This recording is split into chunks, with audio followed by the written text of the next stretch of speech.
En España no tenemos un problema de violencia doméstica, tenemos un problema de violencia machista y de violencia contra las mujeres, y como tal tenemos que ser capaces de enfrentarlo. Y se quedó tan ancho, Errejón. Lo que tenemos en España es un problema de cinismo y de caraduras de tres pares de narices. Se nos ha colado una gente barra gentuza en la política que no tiene nombre. Precio sí, pero nombre no tiene. Miren, esta persona que ahora se enfrenta a su propia medicina y se enfrenta a lo que él mismo ha votado en el Congreso de los Diputados, de que se pueda presentar una denuncia en ocasiones ni tan siquiera presentada judicialmente, sino que se presenta anónimamente en redes sociales y a partir de ese momento hay un linchamiento.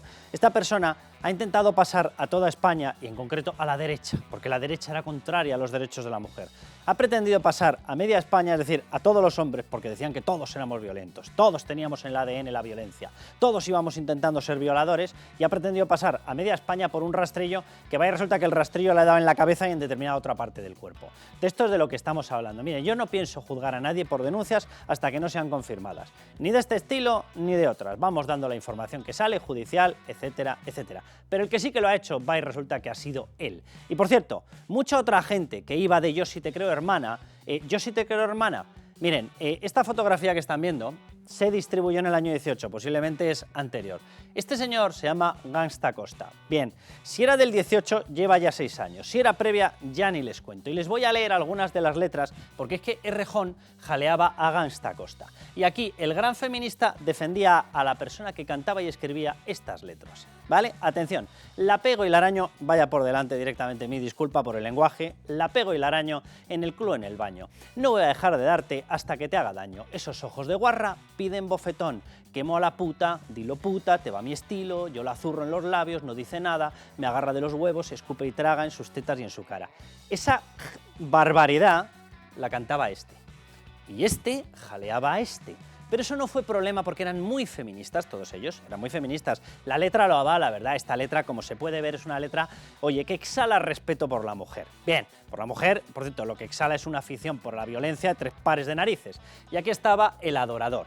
Pero como esta persona valía para hacer pinzas y conseguir un gobierno donde han entrado proetarras, comunistas, agresores, no agresores, delincuentes, no delincuentes, golpistas, prófugos, daba lo mismo, porque la cuestión era que no gobernaba la derecha. Porque según este, va y resulta que es que en la derecha todos somos agresivos con las mujeres. Yo no conozco a nadie en mi entorno que haga este tipo de cosas, ni cante estas barbaridades, ni tenga determinado tipo de relaciones en las que salen todas corriendo. No lo conozco, no lo conozco. Hay determinados entornos que deben ser muy circulares, donde por lo visto esto era lo más normal. Por cierto, gente que lo conocía, periodística y no periodística, va y resulta, yo simplemente les recuerdo un artículo de la Ley de Enjuiciamiento Criminal, 262, obligación de denuncia. ¿De qué? De los delitos públicos. ¿En qué se ha convertido este tipo de cuestiones de violencia de género? Pues por una transformación legal, y así está, tal cual, y esa es nuestra ley, es delito público. Es decir, toda esa gente que está saliendo y diciendo, yo lo sabía, pero me callé. Enhorabuena, enhorabuena por el yo sí te creo hermana. Miren, algunos evidentemente tuvimos informaciones que apuntaban a que estaban ocurriendo cosas muy raras en esos círculos, ¿vale? Yo lo investigué. No conseguí que hubiera una sola denuncia. Y como yo no paso por una especie de linchamiento anónimo, pues no me da la gana publicar determinadas cosas. Ahora, todos tenían esas denuncias. Es maravilloso. Y las han guardado desde hace 3 años, desde hace 2, hasta que ha llegado un linchamiento político. Yo, de verdad, esto es surrealista. O sea, Errejón, hijo mío, tienes la medicina que tú has votado. Y a todo el resto tenéis la ley que habéis respaldado. Y en estos momentos tenemos una ley que con determinadas denuncias, sin confirmar, etcétera, ya te pasa el rastrillo. Y la han votado los mismos que ahora van y lo sufren. Porque supuestamente todos éramos violentos, pero todos los casos salen para el mismo lado. Esto es España. En estas estamos. Miren, ¿qué quieren que les diga? Íñigo Errejón, no me das ninguna pena. Estás pagando de tu propia o estás probando de tu propia medicina. Así que la próxima vez te lo piensas, ya no vas a tener más oportunidades de votar, pero tú y todos los tuyos aprendéis a votar determinadas normas. Esta historia de con el consentimiento ya estaba en el Código Penal. Ahora no hay el consentimiento. Ahora lo que ha habido es un ataque que gracias a Dios los jueces están haciendo lo que tienen que hacer contra la carga probatoria. Y los delitos se tienen que probar. Y si no se prueban, pues va y resulta que no hay delito porque si no dejas de ser un Estado de Derecho garantista. Y entonces se convierte en el rastrillo. Pero va y resulta que ¿quién votó el rastrillo y quién aplicó el rastrillo? Aquí, el amigo del no sé qué, y te doy por arriba y te doy por abajo y te arranco el no sé cuántos. Miren, ¿qué quieren que les diga? No me da ninguna pena, desde luego, este señor. Así que, ala, Errejón, a probar de tu medicina.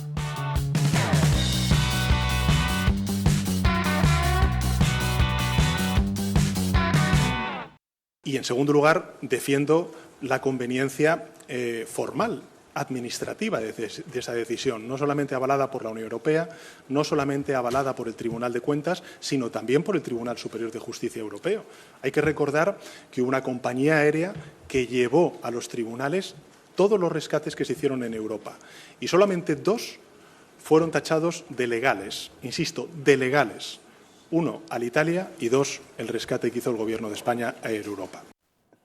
Bueno, vamos a ver, explicación. Ya hemos hecho un bloque sobre el tema de Rejón. A mí los despistes para su tía la del pueblo, ¿vale? Aquí hay un caso máximo de corrupción que implica al número 1. El número 1 es el que acaban de ver, ¿vale? Y el número 1 resulta que desarrolló reuniones de un rescate que no había sido ni siquiera solicitado, ¿vale? Se solicitó un 10 de agosto, perdón, un 18 de agosto, por cierto, se modifican todos los términos, se cambia hasta la empresa, que es un cachondeo de muchísimo cuidado. Y el 16 de julio se estaban reuniendo todos me refiero a Aldama, a Ábalos, a Nadia Calviño y a Pedro Sánchez, ¿vale? Entonces nosotros nos vamos a centrar en lo que nos tenemos que centrar. O sea, el cinismo del resto, pues para el resto. Así que Miguel Ángel Pérez, bienvenido. ¿Qué tal, Carlos? Raúl Vilas. Hola, Carlos. Más allá del universo de Rejón, que hay que lo pague él, que él es el que lo ha cultivado.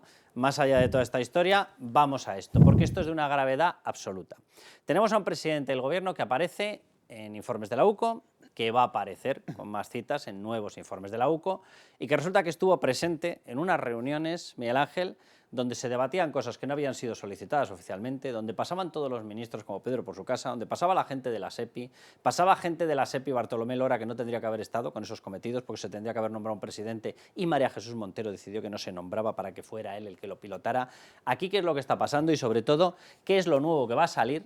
Porque hay 2 informes ya que están a puntito de salir de la UCO, de cocina, en breve los veremos, y esto evidentemente cuando la UCO pone el nombre de un presidente del gobierno en un informe es porque va a haber más, si no, no cruza esa raya.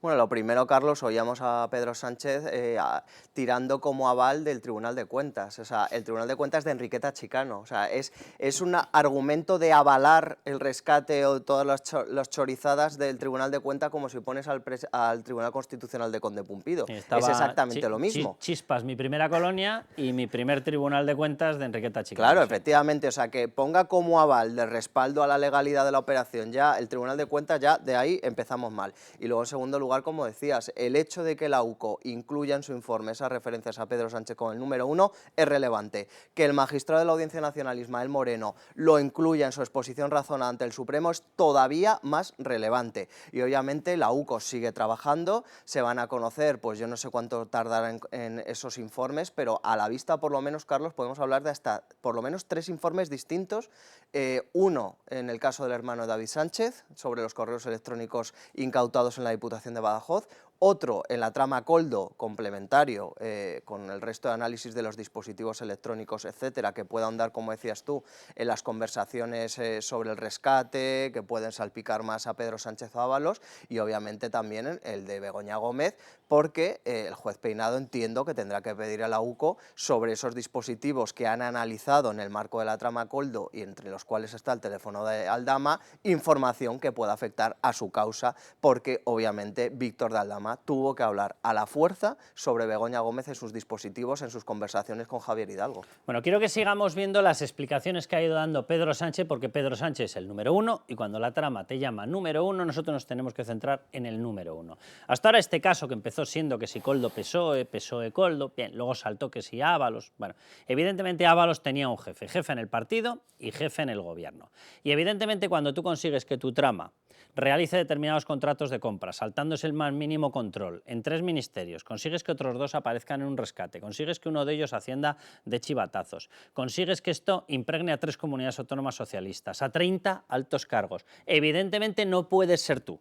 No puede ser exclusivamente el ministro de Transportes. No puede serlo. Cuando consigues que Leonardo Marcos, exdirector de la Guardia Civil, hace 5 minutos, por cierto, ahora premiado en la embajada en Washington por Pedro Sánchez, que dice que hace 8 meses supo de todo esto y que ya depuró responsabilidades. Entonces, ¿por qué a Leonardo Marcos, que tiene la acusación de Koldo García Izaguirre, de ser directamente el director de la Guardia Civil, el que daba los chivatazos para que se libraran los delincuentes de la actuación de la justicia y de la Guardia Civil, por qué lo han premiado hace un mes y medio en la embajada de Washington? ¿No dice Pedro Sánchez que depuró todo esto hace 8 meses y que hace haciendo regalitos? Por cierto, regalitos en los que aparta de la opinión pública a Leonardo Marcos. Pero vamos a centrarnos, Raúl, Raúl, en esto. Quiero que veamos más fragmentos de las explicaciones que ha dado Pedro Sánchez, porque ahora la nueva argumentación es que esto fue el rescate totalmente normal y regular, que no pasaba nada, que todo fue según el procedimiento administrativo y que además cómo no iban a rescatar una aerolínea. Lo escuchamos y empezamos a eliminar el fango que lanza esta gente sobre este tipo de informaciones. Pero sí quisiera trasladar a una cuestión que me parece muy relevante. Ese rescate se hizo con préstamos y con condiciones muy estrictas a Air Europa. Y por tanto el contribuyente español lo que tiene que saber es que evidentemente, pues lo que estamos haciendo ahora mismo es cobrar esos préstamos que fundamentaron el rescate de Air Europa. Vamos a ver, Raúl, aquí la cuestión está en que las reuniones se desarrollaron sin que ni tan siquiera hubiese estado solicitado ese rescate, que en las reuniones intervino Aldama, intervino Ábalos, intervino, y en alguna de las reuniones paralelas el propio Hidalgo, intervino Pedro Sánchez, y el mismo día de las reuniones, 16 de julio, la mujer de Pedro Sánchez se reunía con Javier Hidalgo, pero que iba a pasarle el parte, que iba a recoger las demandas, pero ¿de qué va esto? Dos, dice, ¿cómo no vamos a dar el rescate? No, si aquí la cuestión es cuánto era el importe, si se le podía dar, si estaba en riesgo. Yo simplemente quiero decir una cosa, en estos momentos, ahora, las informaciones apuntan a una posible nacionalización por parte de la SEPI. Si estaba bien concedido, ¿por qué estamos en esta situación? Iba a venderse, bueno, iba a venderse a British e iba a venderse a Iberia, han rechazado la compra. Si estaba tan bien, o sea, es decir, se ha entregado un dinero que se ha negociado de una forma extraoficial, por no decir ilegal. Quienes lo han negociado formaban parte de una trama que estaba negociando con Venezuela, en la cual va y da la casualidad de que Aldama luego se reunía con Begoña Gómez con Hidalgo. Han tenido reuniones en las cuales ha estado Hidalgo presente por todas partes y nos pretenden convencer de que esto es normal. Es que más allá de si Air Europa necesitaba o no un rescate, que eso puede ser otra discusión, lo que evidentemente es totalmente irregular e ilegal es cómo se ha gestado el rescate. ¿Cómo se va a decidir un rescate de tantísimo dinero público, aunque sea en préstamos, negociándolo con el jefe de una trama criminal, Víctor Aldama, en negociaciones además, en encuentros privados, sin información, sin nada, y dentro de una trama, además, en la que la Unidad Central Operativa de la Guardia Civil, que está especializada en investigar el crimen organizado, descubre que al presidente del gobierno se le llama el número 1. Y porque eso no es normal, Pedro Sánchez, eso no pasa en un país normal ni en una democracia normal. Además, hay quien puede decir, bueno, pero ¿por qué no van a hablar que hablen del presidente del gobierno? No le implica necesariamente, pero cuando le hablan con un nombre en clave, ¿por qué se refieren a...? No dicen Pedro Sánchez, no dicen el presidente del gobierno. Que hablen del presidente del gobierno significa que están teniendo información privilegiada de una negociación no oficial porque no ha sido solicitado. Pero ¿cómo no va a ser eso ilegal? Pero ¿Cómo no va a ser ilegal? ¿Cómo no va a ser ilegal? Dicen el número 1, y cómo no va a ser ilegal que todo, o sea, que el rescate esté en este contexto y que el protagonista del rescate sea el jefe de una trama criminal con relación con el régimen de Venezuela, que el rescate se produce poco después del rescate de la otra aerolínea venezolana, Plus Ultra. Entonces, aquí no hay nada normal. O sea, lo difícil es encontrar algo normal en el rescate de Europa. Por cierto, que van a tener problemas para... Y una cosa más, porque toda esta gente tipo Aldama que participa en el rescate no lo hacen porque tengan... en defensa del interés público, ni porque les preocupe mucho una aerolínea. Es evidente que cuando se gesta así un rescate es porque porque aquí se están pagando coimas y porque hay gente que se está quedando con el dinero. Ya, si mecanismo, no hay este procedimiento para aprobar un rescate. El mecanismo, por describirlo, el mecanismo legal funciona de la siguiente manera. Tú haces una solicitud, que en este caso tenía que ser a la SEPI, no tenía que ser al gobierno, tenía que ser a la SEPI, y la SEPI lo empieza a analizar técnicamente. Y los técnicos de la SEPI, no los del gobierno, que son los que van a tomar la decisión, son los que se tienen que reunir contigo, prepararte toda la documentación, exigirte todos los datos. ¿Para qué? Para que haya un proceso de neutralidad. De forma que quien tiene que decidir, Pedro Sánchez, esté totalmente ajeno a esta órbita. Bien, ¿estaba ajeno? Bien, vamos a ver. Él tenía acceso a Ábalos, que Ábalos estaba en la trama, ¿vale? Hidalgo tenía acceso a su mujer, ¿vale? Hidalgo tenía acceso a Aldama. Aldama tenía acceso a Begoña Gómez. Begoña Gómez tenía acceso a Sánchez. ¿Quieren que siga? O sea, todo estaba mezclado. Todo estaba mezclado hasta el punto de que entraba y salía información de las reuniones del 16 de julio como Pedro por su casa. Aquello era un cachondeo. Que si nos lo van a dar, que si estate tranquilo, no te preocupes, de vuelta otra vez. Oye, que todavía no tengo la certificación, que no, olvídate, tú no te preocupes. El otro, Koldo, soy la hostia, lo que consigue una persona sin estudios, he puesto de acuerdo al gobierno y a una empresa. Todo esto entrando y saliendo de unas reuniones que en teoría no deberían haber existido porque no estaba solicitado. ¿Por qué lo pidieron antes? Que esta es la clave de que estuviera solicitado. Porque si tú lo solicitas, tienen que intervenir los técnicos. ¿Qué es lo que se pretendía? No, yo lo negocio extraoficialmente con Begoña, con Sánchez, con Ábalos, y una vez que esté la orden viene en cascada. Y cuando yo lo solicite, les dan la orden. Esta es la historia. Y dirán, ¿es una suposición mía? Sí, por ahora es una suposición Pero es que esa mía. es la clave. ¿De qué se hablaban esas reuniones? Que son De pasta. innecesarias, como acabas de explicar, el procedimiento de un rescate. No necesita el jefe de la compañía negociar ni con el presidente del gobierno, ni con el ministro, ni mucho menos negociar a través de un intermediario que es el líder de una red criminal. Y Entonces, que se llevaba pasta. ahí no estaban hablando del rescate, estaban hablando de a ver qué sacamos del rescate. Es que es evidente. Que Aldama cobraba de Globalia, lo sabemos porque tenemos los contratos. Y tenía por recuperar 200 millones, 5 millones. Así que si eran 400, hagan ustedes la cuenta, que es bastante sencillo, ¿verdad? Bien, por cierto, una cuestión, Miguel Ángel. Sí. Quiero que veamos unas declaraciones de Óscar Puente, el catedrático del Partido Socialista. Antes de eso, sí que quiero aclarar una cosa. La UCO, cuando se refiere a estas negociaciones de dinero, habla permanentemente de 435 millones. ¿La cifra aprobada definitivamente fueron 435 millones? No, fueron 475. Yo sigo pensando qué ha pasado con esos 40 millones. Sigo pensándolo. Porque que yo sepa, las cifras no suben de 435 a 475 porque a alguien le dé la gana. Por cierto, por el camino ocurrió una cosa, pero justo para justificar lo contrario.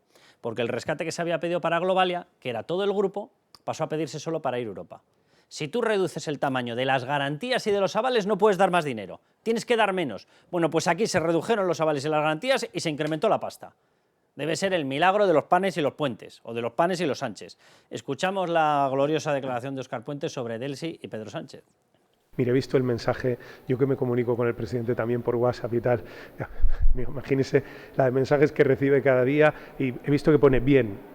Se le informa de que viene una representante de un gobierno extranjero, se le dice que se va a reunir con ella para abordar asuntos relacionados con deudas que tienen ese gobierno con empresas españolas y que se va a intentar solucionar. ¿Y qué dice el presidente del gobierno? Bien. Es una contestación bastante estándar. Mira, como yo tengo su móvil de la época que era tertuliano, le voy a mandar, oye, ¿me das 1.200 millones de euros? A ver si me contesta bien.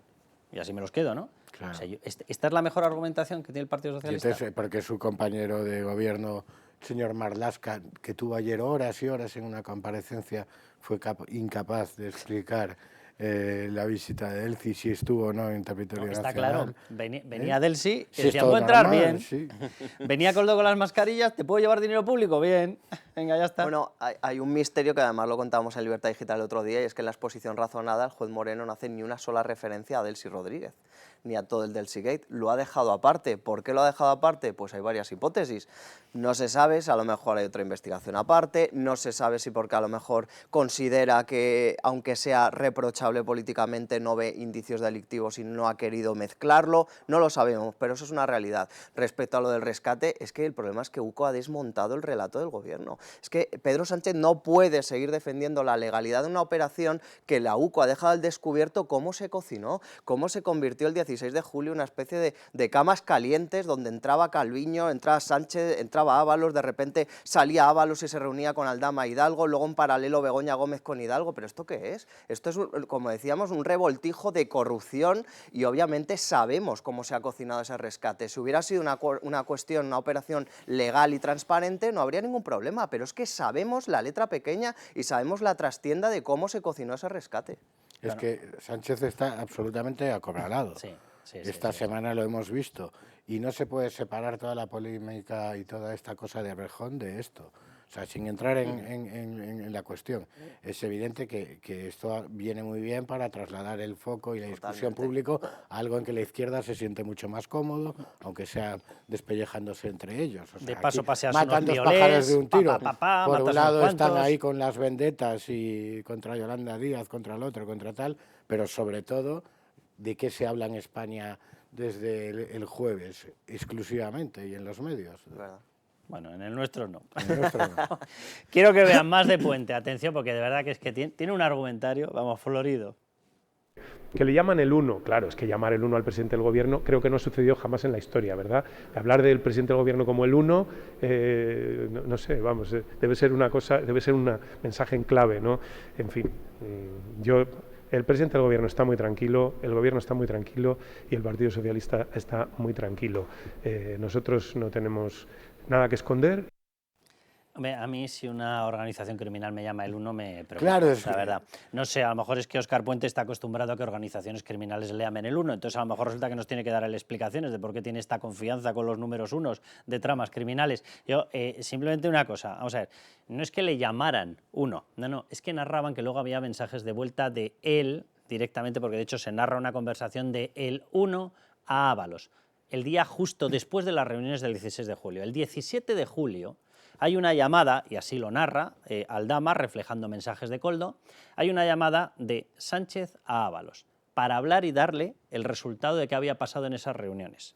Esto también es muy normal. O sea, ¿por qué le está dando información posterior a Ábalos cuando Ábalos se la está trasladando a Aldama, Aldama a Koldo, Koldo a Hidalgo, Aldama a Hidalgo, Ábalos a Hidalgo? ¿Esto es normal? ¿Esto es normal? ¿O es que formas parte de la organización? Y claro que es un nombre en clave, pero ¿por qué utilizan un nombre en clave para referirse a Pedro Sánchez? Porque si no se podrían referir a él como el presidente del gobierno, Pedro Sánchez. Cuando tú dentro de una trama ya tienes un nombre en clave para referirte a alguien es porque forma parte de la trama. Si no, esta gente, pues cuando habla del Papa no dicen el número. Por cierto, que todos tenían nombres hablan en clave, de cualquier persona conocida. Todos tenían nombres en claro, clave. Pero todos los que están dentro de la trama.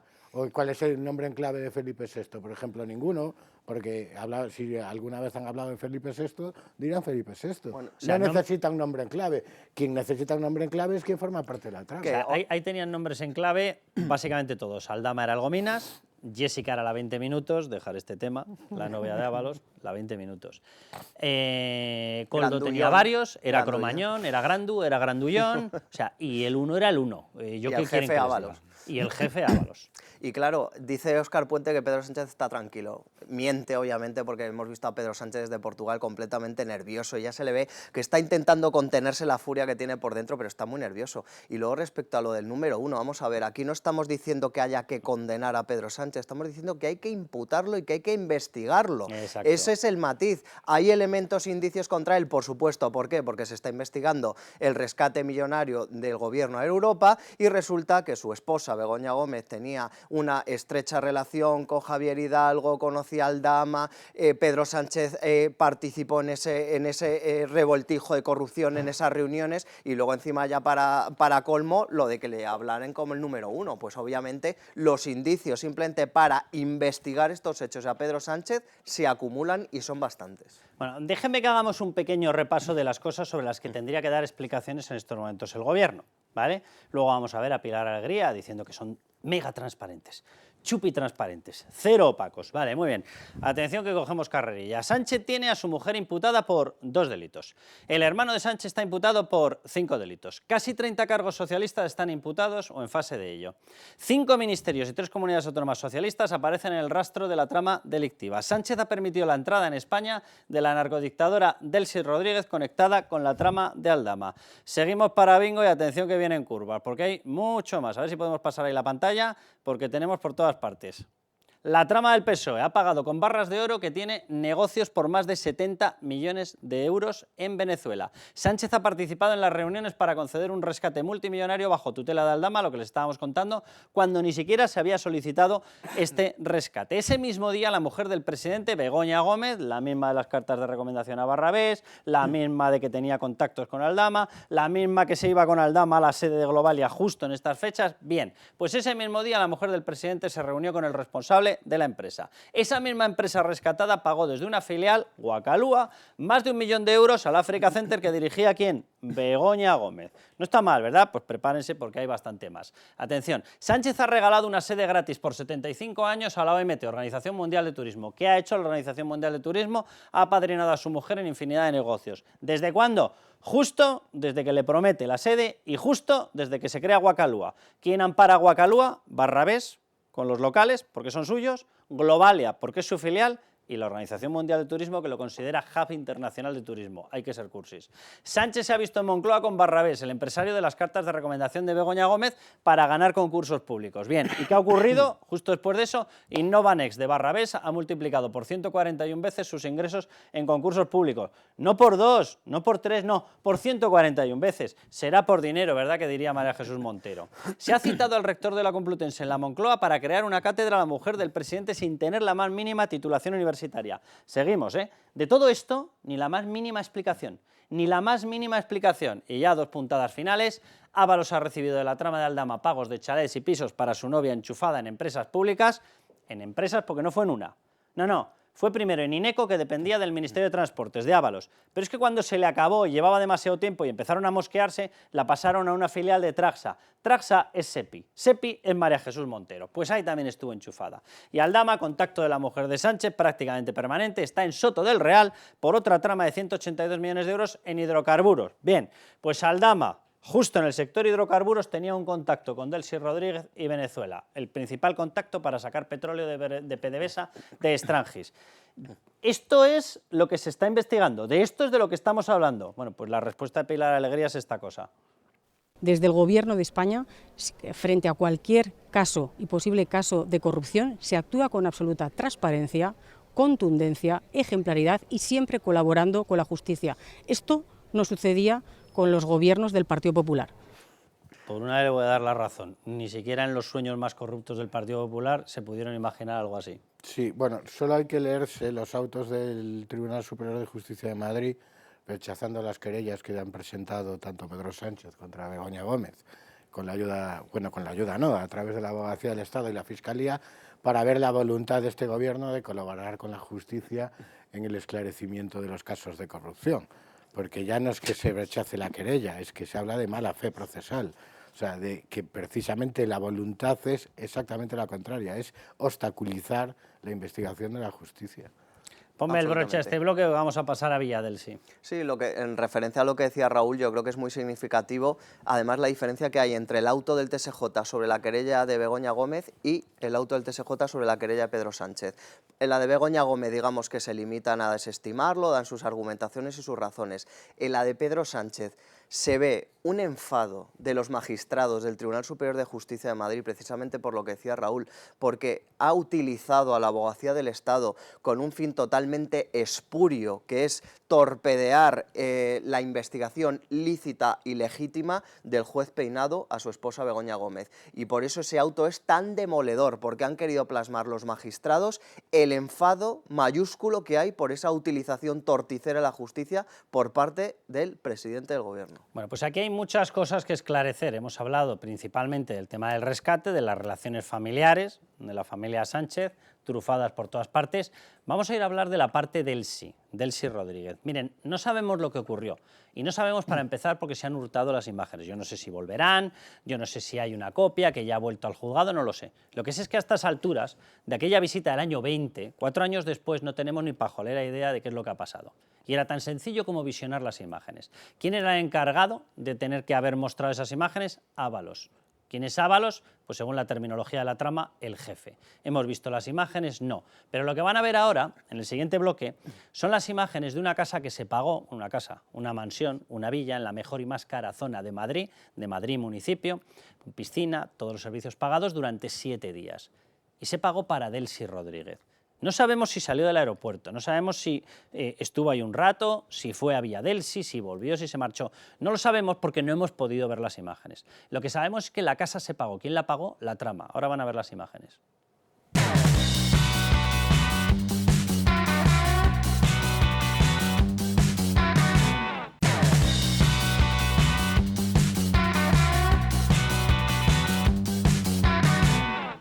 A mí, efectivamente, el exministro Ábalos me informó de esta visita privada de la vicepresidenta Delcy Rodríguez a España, y cuando el Gobierno de España se percató de que había unas sanciones individuales a la vicepresidenta del Gobierno de Venezuela, Delcy Rodríguez, pues efectivamente se canceló esa visita. Esa es la participación del Gobierno de España. Hay una cosa que me pregunto sistemáticamente siempre que veo unas declaraciones de Pedro Sánchez, que es cómo la gente le puede creer. O sea, si se queda parado en los momentos porque está repensando la mentira, se da cuenta y dice, uy, la que les estoy colando, espera que se me va a notar. Y mete una cadencia entre palabra y palabra, mete una distancia de 1 segundo, 2 segundos, porque está repensando la mentira, porque él mismo se debe estar cachondeando dentro y diciendo, pero sí que esto ni quien se lo crea. Vamos a ver, las sanciones esas de las que habla, nos percatamos, pues llevaban 1 año.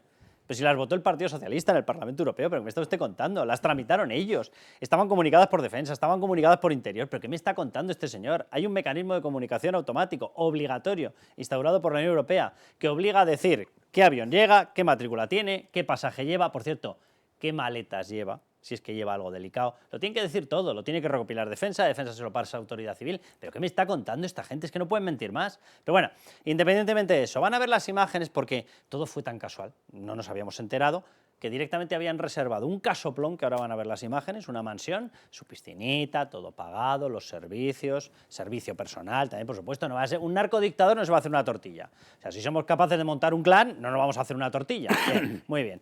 Y la tuvieron pagada durante 7 días. 7 días, no está mal. Se pagó, la factura se emitió y desde luego ahí no se ha quejado nadie, por tanto se pagó. Bien, estuvo ocupada, yo lo que sé es que los consumos, porque eso sí los tenían controlados, porque la casa cuenta con una discreción absoluta, los consumos se activaron. Es decir, alguien había dentro de la casa. ¿Estaba Delsi? Pues no lo podemos saber porque hay una opacidad absoluta, porque nos están mintiendo por todas partes y esta versión del presidente del gobierno da vergüenza ajena. O sea, evidentemente sabían que llegaba, evidentemente estaba organizado, pero sí lo ha publicado Miguel Ángel Pérez, que había una agenda preparada para toda una serie de visitas.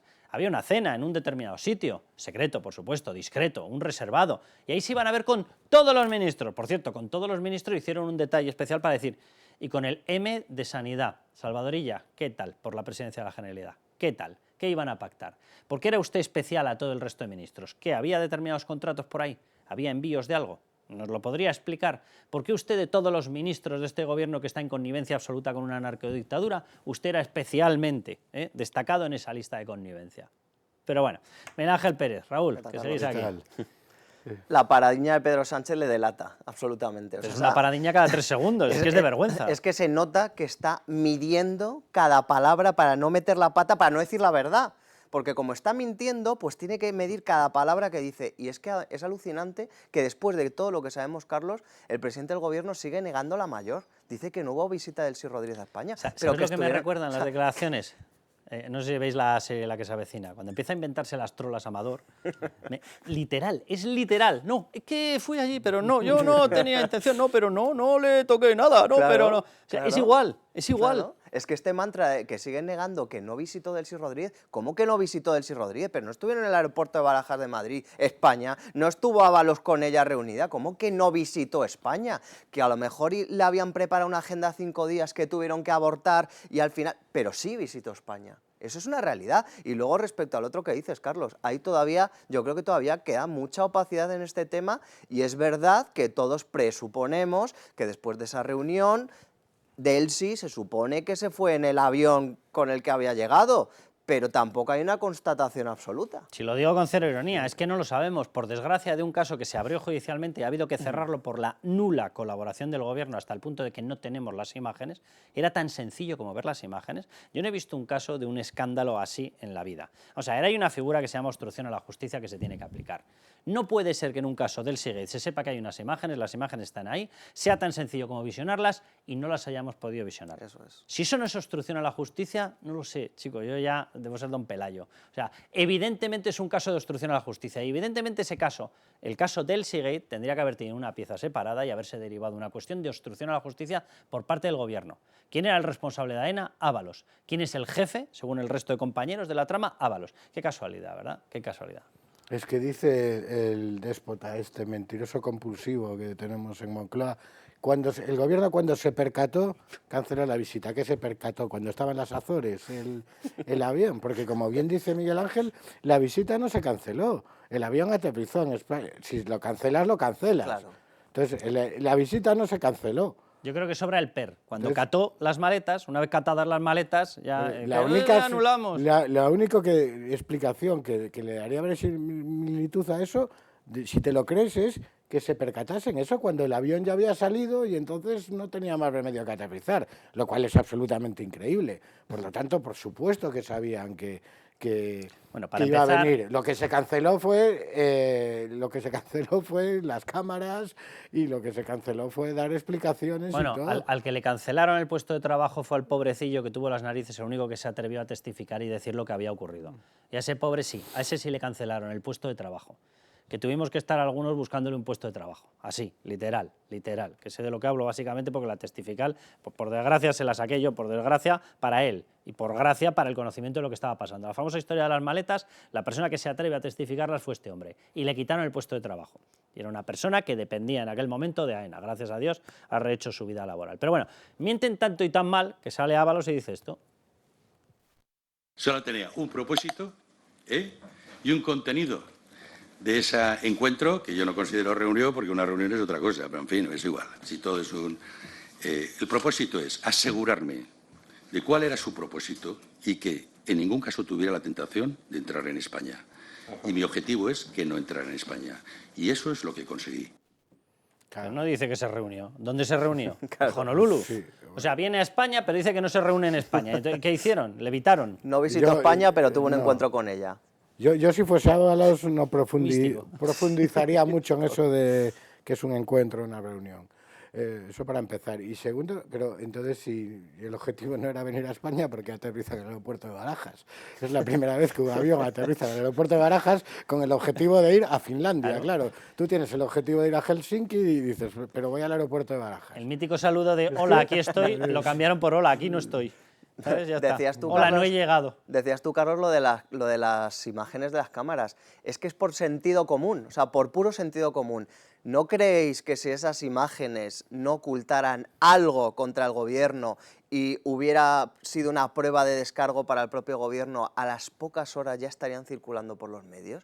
Y sin embargo, 4 años después están, no sabemos dónde están, se supone que están guardadas a buen recaudo, por lo menos por el juez que lo investigó, se supone, pero cuando no aparecen esas imágenes es porque obviamente se está ocultando algo que desconocemos, que sucedió aquella noche en el aeropuerto de Barajas, en ese encuentro entre Ábalos y Delcy Rodríguez que se produjo en España sin que Delcy Rodríguez visitara España, que es una cosa totalmente 4 años surrealista. después han sido incapaces de dar una explicación, aunque sea falsa, verosímil. De algo que está Es grabado. que ni siquiera han sido capaces de construir un relato coherente. Claro, pero además, de verdad, es que, repito, de algo que está grabado. Y las imágenes, por lo menos existieron. Por lo visto y por las últimas informaciones deben seguir existiendo. No lo sé, no lo sabemos porque no las hemos visto. No se sabe. Pero en el momento del juicio era tan sencillo como haberlas aportado. Claro. Pero vamos a ver, dice usted que tiene las imágenes. Vale, porque había un mandamiento judicial de custodia sobre esas imágenes. Dice usted que no estuvo, que no pisó. Muestre las imágenes. Pero es muy sencillo, de verdad. ¿Qué pasa? Que se va a ver a Koldo dando órdenes, que se va a ver cómo metían maletas ahí en trolley, todos empujando, que se va a ver el cachondeo que había. ¡Hombre, Delcy! ¿Qué tal? ¿Cómo estás? Aldama con Delcy. ¿Qué tal la narcodictadura? ¿Cuánto está el gramo? O sea, pero ¿de qué me están hablando, por Dios? Bueno, esas imágenes no las hemos visto, pero sí vamos a ver las imágenes de Villadelsi. Este casoplón que están viendo está ubicado en la mejor zona de Madrid y formó parte de un contrato, lo pagó la trama, lo pagó, porque de hecho lo contrató Víctor de Aldama, y pagó este casoplón, son 400 metros, más toda la parte de finca, su piscinita. Las fotos están precisamente con los platos porque es que incluía los servicios, no vaya a ser que el narcodictador tenga que sacudirse las manos del polvillo y tenerse que poner a trabajar, ¿verdad? Bien, todo esto que están viendo forma parte de esa casa. Vamos a ir viendo más imágenes. El contrato se firmó por 7 días. El contrato, de hecho, comenzaba el 18. Hay una comunicación, que ya la verán, porque en breve la publicaremos, donde de hecho por parte de la propiedad piden explicaciones y dicen, el día 18 no ha venido. Qué casualidad, coincide perfectamente con la agenda de Delcy Rodríguez, porque Delcy Rodríguez no llegó el 18, llegó el 19. Y simplemente les adelanto otro dato, se pidió ampliar. Yo no sé cuándo se pide ampliar un contrato si no lo está ocupando nadie. Repito, yo no sé si estuvo Delcy. Ahora, los consumos marcaron que en esa casa había alguien. ¿Quién estuvo? Nos lo tendría que explicar la trama, nos lo tendría que explicar Pedro Sánchez, que dice que no se llegó a producir la visita. Si no se produjo la visita porque hay un contrato que lo hemos publicado en Libertad Digital, donde se fue viendo que este pedazo de casoplón, aquí tienen el contrato, había sido efectivamente contratado, pagado, facturado, registrado. ¿Por qué? ¿Por qué no se anuló? Si no iba a venir nadie, si sabían en el momento en el que nos comunicaron que era Delcy Rodríguez, una narcodictadora, dijimos que se anulaba. Entonces, ¿por qué siguió? El contrato de la casa, ¿por qué siguió? Por 7 días, 3.010,60 euros, no está de más, no está mal. No sé, a ellos, evidentemente, con el dinero que mueven de la trama les sobrarían 3.000 euros. Pero no conozco yo a nadie que regale 3.000 euros. Y este es el contrato que se estableció, repito, noches, nights, 7. ¿Vale? El día de entrada aquí aparecía 16, posteriormente sí que dijeron que era el 18. Y posteriormente incumplieron el 18 y efectivamente llegaron el 19. Y le fueron efectivamente corriendo, porque habían pagado la casa, le fueron corriendo las fechas. Y eso sí que se lo avisaron y le dijeron, no vayáis más allá de la noche del 24 porque luego tenemos otra reserva.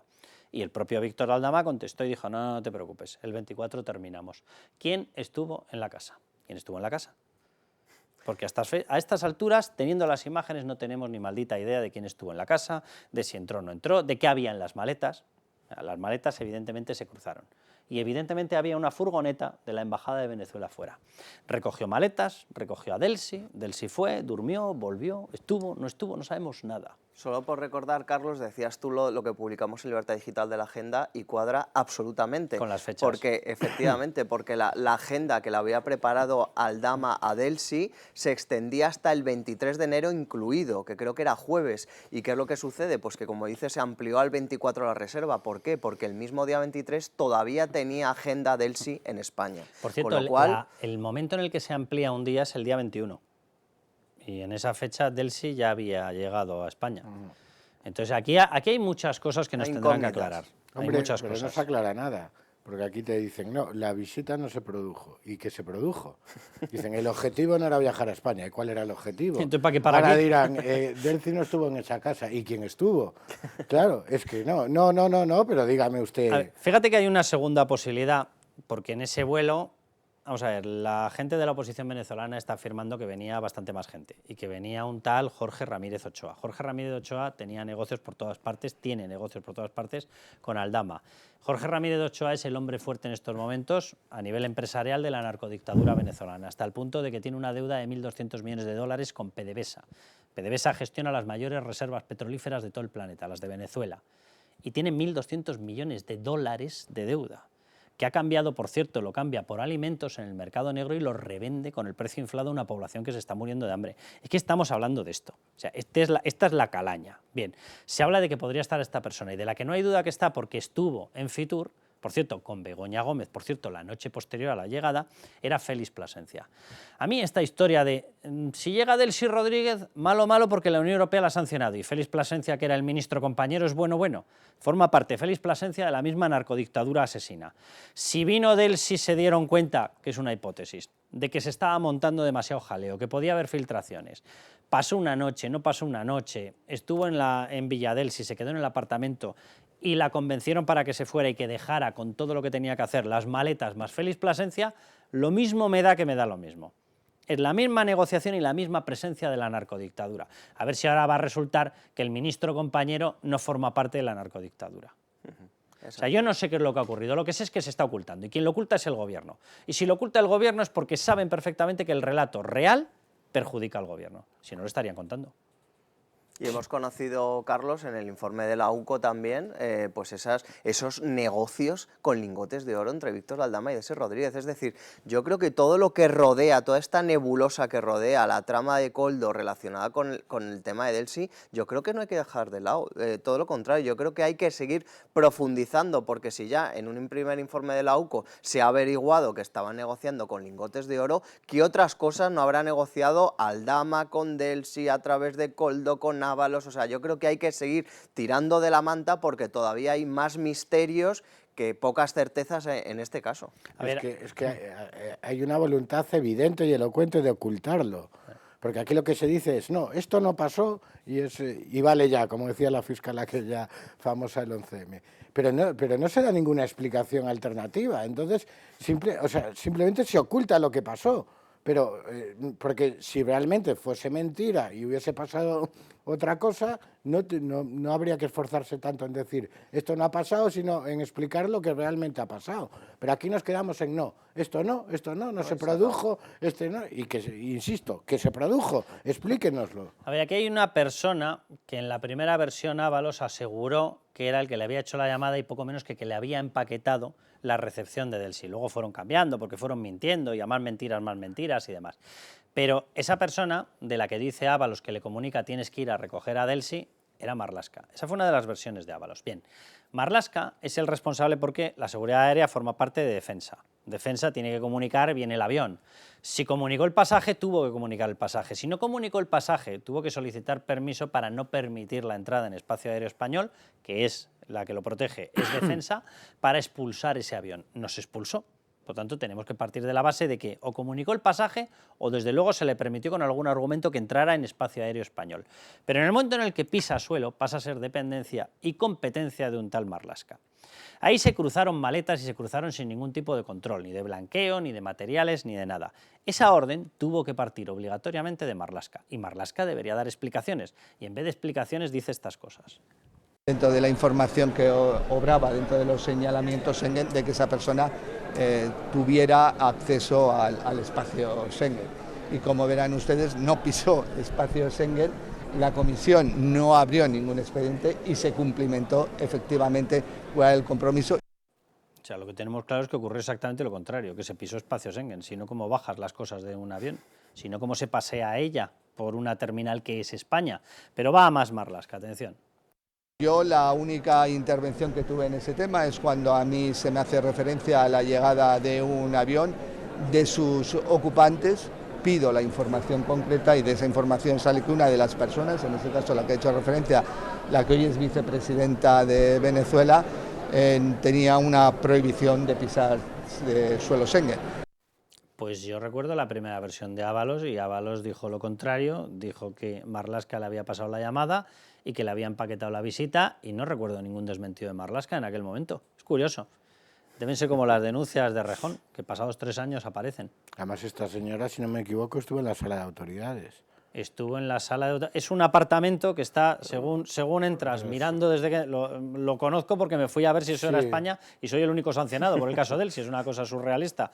Y efectivamente, si tú miras al frente, que tienes ahí todo el sistema de control, tienes los arcos detectores, a mano derecha hay un apartamento en el cual estuvo. Estuvo porque eso, no solamente el testigo que lo certificó, sino la gente que estaba cuando yo entré, me dijeron, sí, aquí estuvo esta persona, sí, estuvo aquí. Sería sorprendente que en el aeropuerto de Madrid a las autoridades se les sacase el espacio Schengen, ¿no? Sí, no, o sea, entonces, si estuvo ahí, estuvo yo entré con el coche, Schengen. fue 2 o 3 noches después de que se conociera la noticia, vamos a certificar si esto es España o no es España. No se me paró. O sea, yo llegué directamente desde la 2, cogí el desvío, terminal ejecutivo a Barajas, me metí con el coche con 2 narices, lo aparqué delante de la puerta, nadie me dijo ni mu, me levantaron la barrera al pasar, nadie me pidió ninguna identificación, me metí dentro, de hecho había unos plásticos porque estaban pintando, les pedí por favor que me quitaran los plásticos y digo, es que no puedo pasar a la terminal y digo, ¿este es el apartamento donde estuvo Delsi Rodríguez? Sí, este es, pasa. Lo estuve filmando, lo grabé, colgué los vídeos y me cayó una multa de 100 euros. Porque es que había grabado una zona secreta. Claro. Yo, tócate las narices. Es que se afebran a esta cosa de que sin los aeropuertos, esos espacios de tránsito... Vamos a ver, aterrizó en España, ¿no? Aterrizó y entró en España. Espacio Schengen y dejémonos de caralladas, con perdón, porque es una tomadura de pelo. Esta señora aterrizó en Madrid, aterrizó en espacio Schengen. Sea la terminal no sé qué, no sé... No, pero además, a ver, es que vuelvo al origen de este bloque. Vamos a ver, que ha habido una casa pagada, un casoplón, una mansión...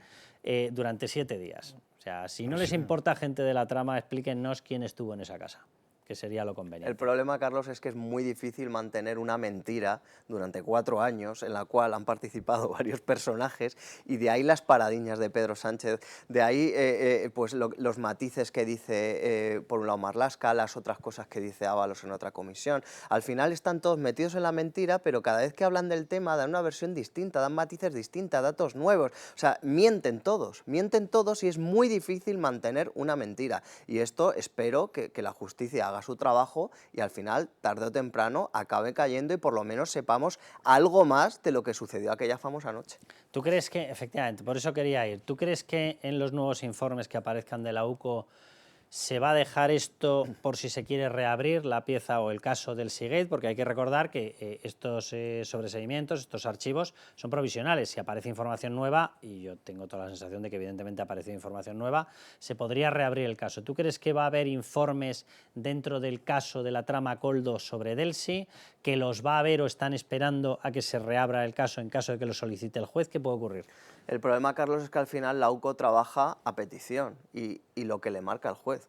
Entonces, ¿qué es lo que sucede? Por ejemplo, el juez Peinado todavía no se ha dirigido oficialmente a la AUCO y le ha dicho, oiga, en los análisis del dispositivo de Aldama, la información que haya relevante a Begoña Gómez, envíenmelo al juzgado. No lo han hecho el juez Peinado. Entonces, tampoco sabemos si la intención del juez Moreno es seguir ahondando en el caso de Delcy, porque, como digo, me parece muy significativo que la exposición razonada, uno de los grandes temas principales de este informe de la AUCO era el caso de Delcy, y que no lo incluya en su exposición razonada. A mí eso me parece muy misterioso y también me parece muy relevante. Y es que hay que decir que aparte de la parte exótica de Delcy, Venezuela, etcétera, es que hay que decir que también está ligado al rescate de Globalia. Porque es que estaba, el régimen de Nicolás Maduro tenía un acuerdo comercial con Globalia, había deudas entre ellos, es decir, no creo que sea simplemente una cosa exótica que está ahí, que queda muy bonito y que le da un aspecto más a la trama que parece la serie de Narcos. O sea, más allá de eso, yo creo que también tiene relevancia para investigar el tema del rescate global. Bueno, de hecho, el juez Ismael Moreno habla de, creo que la palabra que utiliza es precariedad, de la situación económica de Globalia. En esa precariedad, podía quitarles esa precariedad, la ayuda de 141 millones, que por cierto no se está hablando nada. Nadia Calviño acababa de conceder en mayo del 20 una ayuda de 141 millones vía ICO. Cuidado, y el juez Ismael Moreno ha puesto el dedito, y ha dicho esto también, esto también para adentro. Esa ayuda, evidentemente, podía enjuagar esa precariedad, pero la recuperación que está citando Miguel Ángel Pérez de los 200 millones de la deuda que tenía Venezuela en favor de Globalia, en caso de que lo recuperara, y se supone que para eso venía también Delcy Rodríguez, también hubiese eliminado esa precariedad. Si van juntando, todo tendría que haber computado de cara al rescate, porque si ya tenías más dinero recuperado por vías naturales, ¿por qué te voy a dar más dinero en el rescate? Es decir, efectivamente, en el análisis del rescate hay que meter todo, porque todo o sitúa en posición de precariedad a la compañía y justifica determinada entrega de dinero, o no lo justifica. O resulta que se puso más dinero pese a que se estaba recuperando, lo cual sería un escándalo sideral. Pero bueno, vamos a pasar al siguiente bloque, porque mientras, ¿qué hace? Bueno, aparte de que si denuncias, Errejón, para arriba, para abajo, la gente ya se nos empieza a despistar del caso Koldo, aparte de todo eso, empieza a filtrar a través del Grupo Prisa del País los vídeos de eso que ya denomina la gente como Disney Sánchez. Dios bendito, qué vídeos. Vamos a analizarlo porque esto es lo que ellos han diseñado para intentar despistar y hacer quedar bien al presidente. Ridículo, la palabra ridículo se queda corto.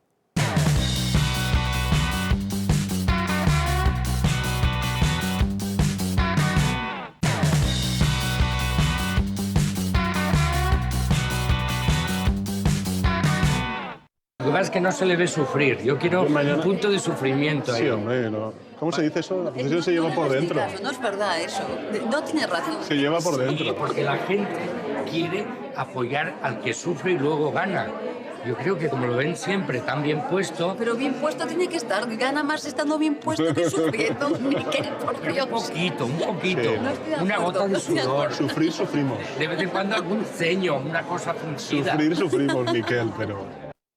Bueno, van a haber más fragmentos de algo que ya se denomina como el Disney Sánchez, porque es que esto de verdad lo sacan en mitad del caso Koldo, se lo dan al País, el País lo publica en categoría super premium y descubres que la vida íntima da casi más rubor que la vida no íntima, porque de verdad, si esto es la vida íntima, vamos a ver, lo que acaban de ver pues es eso, reunión de pelotas, oveja muerta, o sea, un grupo de personas riéndole las gracias al presidente, haciendo todos la pelota. Por cierto, Yolanda Díaz, menos mal que era usted la izquierda crítica, porque si llega a ser la izquierda pelota, no sé muy bien dónde acaba esto. Bueno, les vamos a mostrar más fragmentos. Bueno, Luis Fernando Quintero, Sandra León. ¿Qué tal, Carlos? Venga, vamos para bingo, empezamos. Vamos allá con Begoña Gómez diciendo y Sánchez diciendo que ha sido durísima la negociación con las hijas para ir al Palacio de la Moncloa, porque como todo el mundo sabe, estás mucho mejor en un apartamento de 50 metros cuadrados que en un palacio con su piscina, sus jardines, su gimnasio, etcétera. Bueno, la percepción que tenía de Moncloa antes de llegar aquí yo creo que es como la que podemos tener la mayoría, ¿no? El complejo se te antoja lejano, como aislado, no lo tocas como algo próximo. ¿Es obligatorio venir aquí o no, no? Pues yo tuve una negociación importante con mis hijas, porque ellas no querían venir a vivir aquí, ¿no? A nuestras hijas lo que nosotros hemos querido desde el principio es poder preservar su identidad, ¿no? Es decir, que puedan desarrollarse sin ningún tipo de atadura. Entonces, bueno, pues con mis hijas tuve una negociación hasta que desvelé que al fondo pues había una piscina. ¿Y qué tal si se la pagan ustedes? ¿Sabes? En su vida privada, Dios bendito. Todo por una piscina. A mí me hace mucha gracia porque en parte supongo, o yo tenía la visión de que a lo mejor este documental se hacía como para mostrar el lado más humano de Pedro Sánchez, ¿no? Pero es que no lo hay en el documental, o sea, yo me he tragado los 4 capítulos, no, pero te lo digo de verdad, no son... ¿Y te has repuesto ya? No es nada... El último capítulo de reconocer que ya lo tuve que pasar porque se me estaba haciendo bola, pero es era verdad... Mr. Handsome. Que no es usted muy guapo, usted es el más guapo, qué guapo es. Sí, no sé, o sea, es verdad que no vemos las algaradas a las que estamos acostumbrados en el Congreso y cosas de esas, ¿no? Es como un papel mucho más sobrio, porque yo creo que lo que han querido mostrar es el Sánchez hombre de Estado, que no lo pueden demostrar en el día a día, y entonces... Es un publireportaje y esto ni vida íntima ni historia. Sí, pero que es que luego es tan poco espontáneo, es que... Pero porque no lo busca, o sea, porque él busca parecer en el documental eso, un gran hombre de Estado, venderse sobre todo de cara al exterior como ese ser absolutamente... Que está por encima de todo el mundo. Exacto, de todas las cosas, que sí. camina por encima de todo, que organiza cumbres de la OTAN en el paro, que él está a las cosas, que las cosas familiares son importantes, pero las dejo para él luego, porque lo más importante es el país, y es ese hombre gris, pero es la intención que ha querido dar. Y las pinceladas personales... Esto de la Moncloa, a mí la verdad que cuando lo estaba viendo me recordaba mucho a esa biografía o ese libro que le escribió Irene Lozano, donde hablaron de lo del que cambiarle el colchón a la Moncloa. Digo, otra vez vuelven a hablar de que no querían venir y que lo primero que hicieron fue convencer a las niñas por la piscina. Todo por la piscina, es que ya empieza a estar hasta el moño moño de Yolanda Díaz diciendo que cómo sufre en un pisazo de 400 metros cuadrados, que yo soy el primero que considero que presidentes, vicepresidentes, ministros tienen que tener un determinado estatus, pero no nos vendan la burra, no nos vendan la burra, porque también lo normal sería que llegase ahí gente que se lo hubiese ganado. Y está llegando una gente que en su vida personal, en su vida privada, no tendría capacidad, ni formación, ni habilidad, ni nada para haber llegado a nada parecido. Entonces está llegando ahí una gente que cuando llega ahí se sobreimpresiona, obviamente, de lo que tiene. Pero es que encima nos venden la burra diciendo cómo estamos sufriendo. Mire, oiga, usted no tuvo que negociar nada porque el Palacio de la Moncloa es un palacio precioso, es impresionante, es gigantesco, hay de todo. El jamón es todo 5J, el foie es el mejor. ¿Pero qué me está usted contando? Que les tuve que convencer por la piscina. Bueno, pero fíjate, Dios santo, Carlos, de verdad. fíjate, yo incluso puedo comprar ese argumento porque una cosa es lo que quieran ellos y otra cosa es unas hijas adolescentes, no sé los años que tenían en ese momento, que a lo mejor es verdad que lo que menos gracia les hacía era un sitio donde de alguna manera pierden en gran parte su intimidad y su posibilidad de bajar por la noche a, yo qué sé, a comprar lo que sea, no lo sé, lo puedo entender. Bueno, pero pues es que ni que siquiera... llamen a Delsi y se lo traiga, Eso. si le Pero autoriza el viaje su padre ya está. Ni siquiera eso lo cuentan con la naturalidad y con la espontaneidad de alguien que es un ser humano normal y corriente. Es que está todo tan prefabricado que precisamente por eso ninguna televisión y ninguna plataforma lo ha querido, porque es un rollo macabeo. Es una lata de mucho Es un cuidado. tostón. Pero bueno, vamos a ver el siguiente. Atención porque empiezan a deslizarse cosas. Desayuno, Pedro Sánchez, Begoña Gómez, y se dicen que comparten todas las agendas. La de la visita a Globalia también, la de la visita de Barrabés también, la de la visita de Goyache también, la de la visita de Delsi también. Hala, desayuno en casa Sánchez. Pues yo no voy a desayunar mucho porque ayer con la cena tengo suficiente. ¿Qué dicen los periódicos hoy? Bueno, pues todo es mucho Finlandia y Suecia y su ingreso en la OTAN. Bueno. Tratamos de desayunar todos los días juntos y comentamos pues lo que vamos a hacer a lo largo del día. Mira, Pedro, que me voy a ir a ver a Javier Hidalgo, ¿sabes? Justo en mitad de que tú estás negociando un rescate a Javier Hidalgo, pero no te lo digo por nada, ¿eh? Por cierto, ya te he tenido un encuentro previo, pero no te he dicho nada de lo que me pidió allí, porque Javier Hidalgo te va a pedir a ti, no lo ha pedido oficialmente, pero te va a pedir un rescate, ¿eh? No te voy a pedir que sea generoso, pero me han metido a través de Guacalúa 1 milloncejo en el Africa Center, que es mío, pero nada, por comentar la agenda del día. Por comentar a la gente al día, y seguimos. A las 12 va a venir Barrabés, que también va a patrocinarme el Que le he máster. hecho un par de cartitas de recomendación para tus concursos. Mira, ya que viene aquí a la Moncloa, que me voy a reunir con él, si sacas un hueco mientras te tomas la tostada, te vienes y le saludas, que le haría mucha ilusión conocerte. ¿Pero de qué hablas? Le haría mucha ilusión conocerte y todavía más multiplicar por 141 veces en una de sus firmas el dinero conseguido en concursos públicos. ¡Hala! Pero es que no veis que hasta ese desayuno es súper forzado. De hecho, tienen que meter como voz en off, porque yo creo que aquello habría que estirarlo porque no había manera de que hablaran. O sea, pero si el comentario, no, toda la prensa es Finlandia, Suecia, dice, madre mía, por Dios. Espera, que donde no hay manera de que hablaran es cuando tienes un móvil apagado. O sea, fíjense en esto. Atención, escena, llamada importantísima, hombre de Estado, el coche oficial. Cojo el móvil, el pequeño problema es que no llamaba a nadie. ¿Qué tal? ¿Ya se ha despertado? ¿Se ha levantado mejor de ánimo? ¿Sigue teniendo tos? Pues no lo sé, porque tengo varias reuniones antes y como viene luego Biden, pues a ver, si me acerco aunque sea al café y me tomo un café con vosotros. Venga, pues me dices luego. Bueno, un beso. Venga, hasta luego.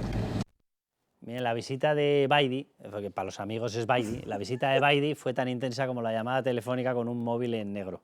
Más o menos igual, debió tener el mismo contenido. Dios bendito. No, es todo tremendo, pero es esa, quiere dar esa imagen. Aparte, oye, la escenografía la cuidaba, ¿eh? En el coche oficial, 1000 pantallas, el típico como la foto aquella del Falcon, y llamando y normalizando una conversación con su mujer mientras prepara la cumbre de la OTAN. No, voy a ver si aparco a Biden para ir a tomarme un café con vosotros, pero de verdad, o sea, dentro del tostón, ¿a quién quieren tomar el pelo esta gente? No, ¿sabes el problema? Que toman el pelo a mucha gente. Sí, ese es el problema. Pero también te digo que yo creo que este documental, serie, no sé cómo llamarlo, porque no sé, o publireportaje, no creo que guste a nadie, porque yo creo que a los que son sus detractores, por mucho que quieran enmascararlo dentro de Hombre de Estado, al final esa soberbia que tiene, ese, lo que tú decías antes, no mirar por encima a todo el mundo y demás, se percibe igualmente y por tanto no les va a hacer ninguna gracia ni nada. Y a la gente que le guste Pedro Sánchez y su forma de ser habitual, tampoco aquí le tiene que reconocer del todo, porque le falta la gracia, las risotadas esas que echa en el Congreso con su cara de macarra y tal, o sea que yo no sé a quién le va a gustar. Bueno, si se han enamorado profundamente, no se tomen 5 días de absentismo laboral, ¿no? Si se han enamorado del móvil apagado que te habla, que te susurra, que susurra a los caballos, fíjense ahora en el perro, ¿vale? Saca al perro, no sé si ustedes tienen perro. Vamos a ver, tú cuando sacas al perro de casa por la mañana y lo llevas, el pobrecillo va con unas ganas de salir corriendo a hacer lo suyo, obviamente, a poder ser las dos cosas suyas, sale corriendo porque lleva no sé cuánto tiempo metido entre paredes, menos el perro de Sánchez. Venga, vamos por aquí. ¿Qué tal? Buenos días. ¿Cómo está? A ver. Venga, truquita.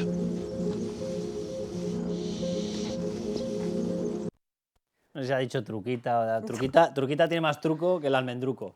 O sea, el perro se queda quieto, pero ¿cuántas veces han hecho este plano? ¿Cuántas veces han hecho esta toma? 150, el pobre perro estaba allá que dice, joder, que ya no corro, déjame en paz, Pedro. Perdona, Sánchez... Corre tú, que te llaman perro, Sánchez. ¿Alguien de verdad, o sea, pregunta sana, ¿eh? ¿Alguien de verdad piensa que el presidente del gobierno en el complejo de la Moncloa, con esa agenda súper ferolítica de hombre de Estado, sale por las mañanas a sacar al perro, a hacer pipí con el traje? Sí, porque le había dicho a Biden, Biden, quédate aquí un momento y dile a papi Francisco, dile que se quede ahí un momentín que voy a sacar a Truquita. Oye, pero déjame decir una cosa que me he quedado con ganas de decir antes cuando veíamos a la aparición estelar de Begoña Gómez, que por cierto hace gala de su habitual elocuencia en muchos de los, en muchas de las escenas, ¿no? Pero yo tengo una teoría y es que creo que Begoña Gómez es imposible que saliera tan poco inicialmente en el documental como sale. Yo estoy convencida de que si es de la vida familiar, sí. A ver, a los niños no le vas a sacar porque son niños, pero y que tendrás que salir tú y tu cónyuge, ¿no? Y que venimos de una pareja que tiene un afán de protagonismo, vamos, que acordaros del besamanos, en fin, que hay muchos ejemplos, ¿no? Yo estoy convencida de que, claro, este documental se grabó entre 2022 y principio de 2023 y con todos los escándalos que hemos tenido en los últimos años han tenido que recortar. O sea, ¿tú crees que lo mismo en algún plano salía por ahí así, haciendo así con el fajo, con el rulo? Han dicho quita.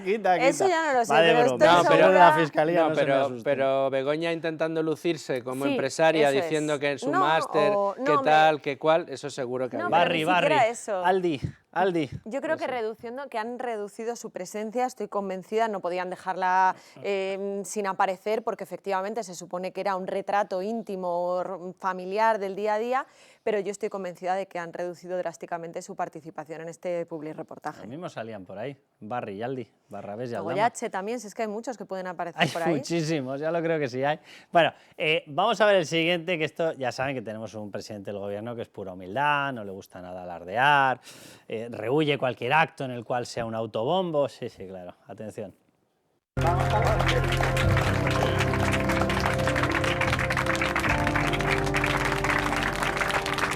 Toma, Carmen. El PIN del Consejo Europeo. En todos los consejos europeos nos dan un PIN y yo con esos PIN lo que hago es repartirlos al finalizar el consejo con pues, el equipo. Y en esa ocasión le tocó a Carmen, con la que había hecho una apuesta. Bueno, acabamos de descubrir que además de humilde es generoso. Aquí Regala- estoy yo, que te voy a dar un pin. O sea, me ha recordado, hoy estoy de la que se avecina total, me ha recordado al rancio con los llaveros. Un llavero de marisco recio, aquí lo tienes, solo para ti. O sea, pero ¿cómo puede dar un pin? Por amor de Dios. Pero además hay una cosa, que él, la imagen que se intenta dar de él, sobre todo al principio, ¿no? Es de un presidente que escucha a su equipo, qué tal, y luego metes esa escena de él entrando en el avión y todo el mundo aplaudiendo, pues si fuera el personaje como dicen que es, lo lógico es que aplaudiera también él, porque el mérito debería ser del equipo, no Perdona, suyo. lo ha rebajado porque estaban todos diciendo, quiero el pin, yo quiero el pin, dame un pin, por favor. Es terrible. Y es que es una imagen que a él le encanta. Eso de que todo el mundo le aplauda, o sea, recordad en plena pandemia, yo creo que estábamos todavía encerrados, cuando vino después de conseguir los 150.000 millones para España en créditos blandos la mitad y la otra en que le estaba esperando todo el Consejo de Ministros, Irene Montero Sí, y sí, se hizo Pablo aplaudir que no Iglesias, veas. estaban todos, que además era una escena rodada y pensada, o sea, estaba guionizada desde el primer momento, porque los planos, la manera en la que le reciben, luego entran, se ven cómo se encierran en la sala de Consejo de Ministros, esto es igual. Se ve la cámara que Esto es filmaba igual. al estilo norcoreano. Esto- más, es que esto te es están igual. fichando. Esto es igual, es el Rey Sol. Bueno, vamos a coger un poquito de oxígeno real, no de estas cosas. Un poquito de oxígeno real con Bancamar, volvemos y les mostramos dos pasajes más porque es de verdad que es grandioso. Disney Sánchez. Bancamar, nuestra solvencia, su tranquilidad. Patrocina este espacio. Bueno, pues esta semana Bancamar ha sido noticia por el acuerdo alcanzado con el BEI, el Banco Europeo de Inversiones, para financiar a pequeñas y medianas empresas. Felipe Rastroyo, que es el director de la unidad de Banca Empresas de Bancamar. Bueno, nos va a contar, vamos a hablar con él. Cuéntanos, por favor, Felipe, un poco más en qué consiste este acuerdo y a cuántas empresas vais a poder ayudar. Hola, Carlos. Efectivamente, hemos firmado un acuerdo con el Banco Europeo de Inversiones para poner hasta 300 millones de euros a disposición de las empresas españolas de tamaño medio. Esto es, empresas que tienen entre 250 y 3.000 empleados.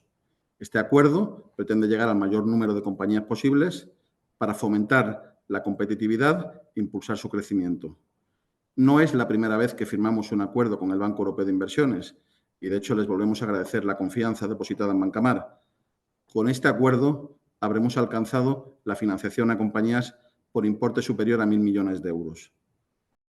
Bancamar es conocida por ser una identidad fuerte en banca privada y además tiene un segmento muy fuerte de banca de empresas. ¿A qué tipo de empresas os estáis enfocando? Pues como bien dices, se nos conoce más por la banca privada y banca patrimonial, donde somos una de las empresas de referencia del sector. Sin embargo, no es menos cierto que tenemos una pata importante de asesoramiento a empresas, distribuido en banca corporativa de inversión, que se dedica a trabajar con compañías de mayor dimensión, y banca de empresas para atender las necesidades de empresas familiares y pymes. Nuestro modelo de negocio pivota sobre el binomio empresa-empresario.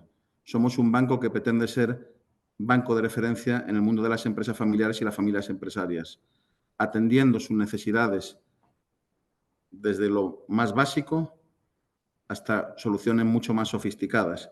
Y ello como consecuencia de ser una empresa y el único banco propiedad 100% de una familia. El asesoramiento es un signo distintivo de Bancamar, pero exactamente ¿en qué se diferencia el asesoramiento a empresas que presta Bancamar del resto? Se diferencian muchas cosas, pero hay tres en las que me gustaría puntualizar. La primera, y ya lo hemos comentado con anterioridad, es que somos un banco propiedad de una familia 100% familiar. Este banco hace 100 años en el 2026 y ello no es fruto de la casualidad, es fruto de un modelo de negocio sólido, solvente, donde trabajamos con nuestros clientes desde los orígenes con una relación de largo plazo, una relación de prudencia y una relación de excelencia en la calidad del servicio. En segundo lugar, cuando decimos que somos asesores, es que realmente lo somos. Atendemos desde las necesidades del día a día de las empresas, pero también ponemos servicios mucho más especializados, como puede ser el mundo de las operaciones estructuradas, la compraventa de compañías, fusiones, protocolo familiar, todo ello que es propio de compañías de mayor dimensión, en Bancamar lo hemos adaptado a empresas familiares de tamaño medio. Por último, y no menos importante, destacaría la calidad de servicio. Y no es porque lo digamos nosotros, es porque lo dicen los estudios y las auditorías a las que nos sometemos permanentemente, que miden nuestros niveles de calidad y que nos sitúan en las primeras posiciones del sector, tanto en satisfacción del gestor como en calidad de servicio, como en solidez y solvencia. Bueno, pues muchísimas gracias, Felipe, muchísimas gracias, por supuesto, a Bancamar, y nos volvemos a la tertulia. Bancamark, nuestra solvencia, su tranquilidad. Ha patrocinado este espacio. Bueno, pues atención, otro fragmento. Fíjense en la naturalidad de la risa de Pedro Sánchez. Entonces, claro, decir que esto representa una motivación adicional para avanzar en la transición ecológica y la reconquista de la seguridad energética al amparo de las oportunidades que ofrece las energías renovables. Vale. Esto seguro que me lo habéis escuchado alguna vez decir porque es como hablo. Todos los días. Te lo retocamos. Será la cuenta esa del Mr. Hanson. Más allí todo el mundo conoce a Teresa. Es verdad. ¿Quién es ese señor que va con Teresa? Me ahorro el comentario. Mr. Hanson. Sí, eso, pues eso, sí, es que no hay mucho que comentar. de verdad. Ya su risa lo dice todo, ¿no? Por cierto, me llama mucho la atención cómo promocionan a Teresa Rivera en general en el publireportaje, ¿eh? A ella y a María Jesús Montero también, a la que hasta le hace la pelota a Yolanda Díaz. Mucho. Bueno, vamos a poner el último fragmento que esté, quédense, no sé, debe ser Buzz Lightyear, así la estética y tal, cuánto me quiero. Acuérdense de la famosa imagen aquella en el Falcon con las gafas, ahora ha cambiado de gafas, pero es que de verdad tenemos un presidente que se quiere mucho. Si quisiera España, no sé, una milésima parte de lo que se quiere a él, esto sería otra cosa, atención. El tiempo es algo paradójico. Yo creo que cada año aquí lo vas viviendo con una rapidez vertiginosa. Te parece que fue hace una semana lo que igual fue hace 3 meses y sin embargo luego cuando lo ves con distancia te das cuenta que cada año aquí equivale por lo menos a un lustro. Un lustro. No lo puedo decir con seguridad, así que lo digo como es mi percepción. Juraría que es el mismo sitio por donde corría Zapatero, que además se llega en nada, en 5 minutos, desde el Palacio de la Moncloa. Y si es el mismo sitio, es el Pardo. En concreto, la zona donde practicaba golf un tal Franco. Así que debe ser así, ¿sabes? De dictador a dictador, ¿no? El lenguaje. La verdad que es espectacular. Y a mí me llama mucho la atención este gusto que tienen los presidentes del gobierno todos por salir a correr, por ¿no? salir Ser corriendo. No, porque les saquen. Ojalá tuviera por gusto salir corriendo, ya te lo digo. Les fotografían corriendo. Acordaos aquella foto de Zapatero en Doñana, que eran 2 pies izquierdos o 2 pies derechos. ¿Os acordáis que le habían trucado la fotografía? Bueno, pues ahora igual con las gafas. En el caso de Zapatero entiendo que tenga 2 pies izquierdos, porque no puede tener nada de derechas.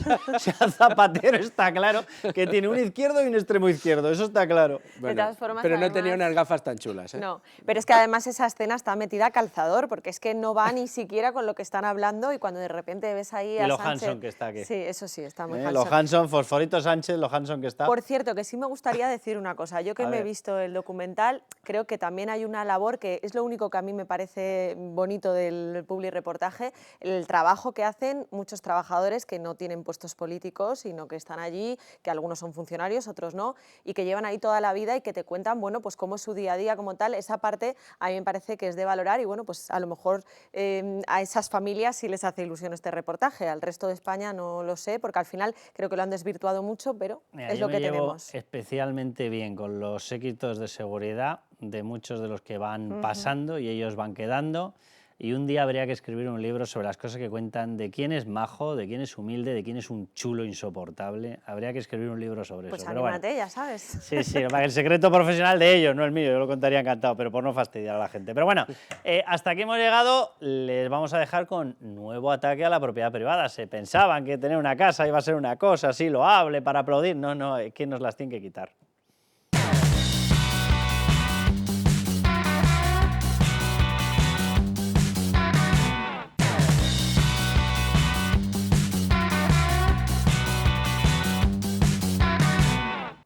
Bueno, Bea García, vamos con el tema famoso. Quieren atacar la propiedad privada, ya la están atacando. Tenemos el sindicato de inquilinos que dice que los malos, malísimos, es la gente que se está jugando el poner la vivienda e intentar tener un poquito de rentabilidad pese a que todo el gobierno esté amparando a los ocupas para que se queden sin nada. Vale, y ahora tenemos, que esto es maravilloso, te voy a dejar que le des paso, pero tenemos a Yone Belarra confesándonos que es que ella discute con una asesora que es su hija, que tiene 4 años, la política de vivienda. O sea, yo creo que ya oficialmente podemos decir que la efebocracia da vergüenza ajena, que esto de verdad, o sea, que se vayan, por una vez, se vayan a estudiar algo, aprendan algo, dejen el comunismo a poderse en alguna letrina y a partir de ahí que tengan alguna receta digna para la población. O sea, que los designios de la política de vivienda están pasando por una discusión con una persona de 4 años. ¿Se puede ser más infantil, más patético? Pues ese es el nivel argumental de Yone Belarra, ya, o sea, lo confiesa ella misma, parece broma, pero no lo es. La política gugutata. Que ella habla con su hija pues de cosas como de que sube todo, con su hija como vivienda, si el manifiesto hablase, comunista ahí. Sí, claro, temas muy sesudos. Y le preguntó a su hija, pero mamá, ¿por qué hay que pagar por las casas? Y ella dijo, anda, hija, se le encendió la bombilla. Claro. Pues es que tiene razón. Luego cuando fue al escaparate y dijo, ¿eso mío? No se planteó, anda, tienes razón, vamos a robar la tienda, todo mío. Exactamente, pues sí, no es broma, eso es lo que Yone Belarra ha descubierto, que por qué hay que pagar por las casas, ya, bueno, pues se suma a la estrella superstar del sindicato de inquilinos que llama a la huelga de alquileres. Esperemos que ningún inquilino sea tan sumamente tonto, suicida, de dejar de pagar la renta y unirse a estos jetas. Bueno, déjame que le cambie la terminología, sí. Porque ya utilizan, la huelga es un derecho fundamental. El derecho a la huelga existe en materia laboral de los trabajadores frente a los patronos y está regulado. Esto ni huelga ni historias, esto consideran que es un derecho robar.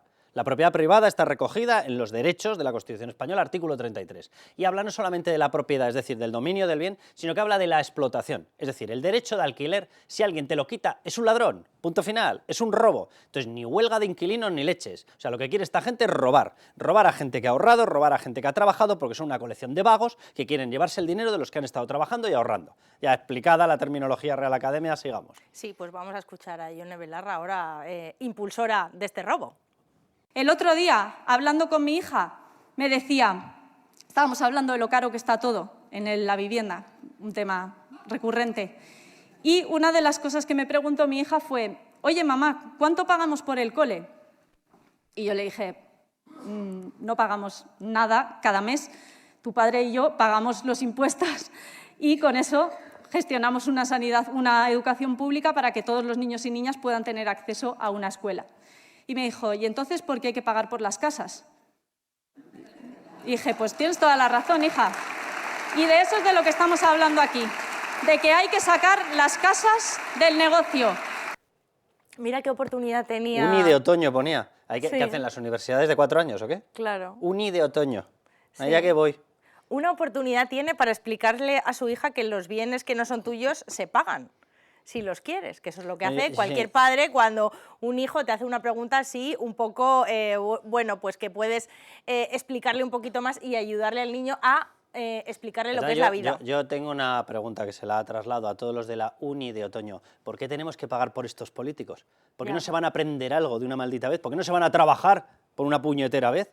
¿Pero en serio que tenemos que aguantar esto? O sea, que me ha preguntado mi hija que por qué hay que pagar. Por la expresión, coño, porque a lo mejor vaya alguno, va y resulta que es suyo. ¿Sabes? Y entonces, si quieres algo de otro, se lo tienes o que comprar o que alquilar, ¿sabes? Es una cosa que se aprende. Luego está el Código Penal, que lo penaliza, este tipo de cosas, se llaman robos, pero Dios bendito, la Uni de otoño, no quiero saber cómo son los párvulos. Sí, parece mentira que tengamos que estar hablando de esto y explicando que no hay que robar es un delito, que las cosas se pagan si no son tuyas, que si la quieres alquilar también tiene un precio y demás. Y que las cosas se consiguen trabajando, esforzándose. Exactamente. Antes esta cosa, ya no sé ni cómo llamarle, si comunismo, socialismo, a fin de cuentas todo el sucedáneo de la misma porquería. O sea, esta gente defendía el derecho a trabajar, ahora defienden el derecho a no trabajar. O sea, pero qué colección de vagos. ¿Qué colección de vagos? La abolición del trabajo, que es que ese es otro de los objetivos, hay muchos. Pero bueno, esto de robar ya directamente a los caseros es la punta del iceberg. Hemos empezado desde hace años, casualmente, desde que Sánchez llegó a la Moncloa, pues este gobierno dando pequeños pasitos, expropiando pequeñas parcelas de la propiedad privada. ¿Y cuál es el gran cambio o donde comienza todo? Es con la ley de vivienda. La ley de vivienda tiene varias partes en la que se favorece la ocupación. ¿Cómo se favorece la ocupación? Con una clave, que es la prohibición de los desahucios. Esto no es que se lo hayan inventado la izquierda española, esto ya pasó. Venezuela, ¿qué hizo Chávez en el año 2011? Dijo, se prohíben los desahucios en todo el país. ¿Qué pasó? Bueno, primero que desapareció fulminantemente la oferta en alquiler, los propietarios que estaban atrapados ya se quedaron sin casas y no hubo nadie, ningún venezolano que se atreviera a sacar una vivienda del mercado. ¿Por qué? Porque si no te pagan no hay consecuencias. ¿En qué derivó esto? En que desaparecieron las derramas de las comunidades.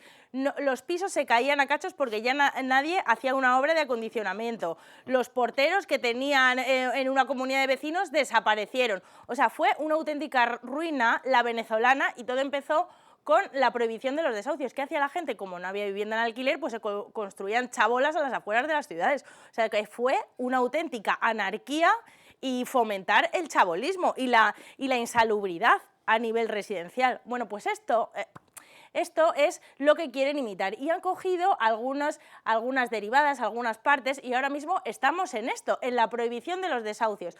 Hasta 2028 los desahucios en España están prohibidos si te consideran vulnerable, que esto de la vulnerabilidad es el eufemismo, pero esto es un coladero de morosos. Que se han cargado los alquileres a las familias, porque en estos momentos no hay ni un solo casero que quiera tener una familia dentro, obviamente. Porque tú dices, mira, si tengo una persona que va de paso, un directivo, que el contrato son 3 meses, 6 meses, viene y va, sé que se va a marchar.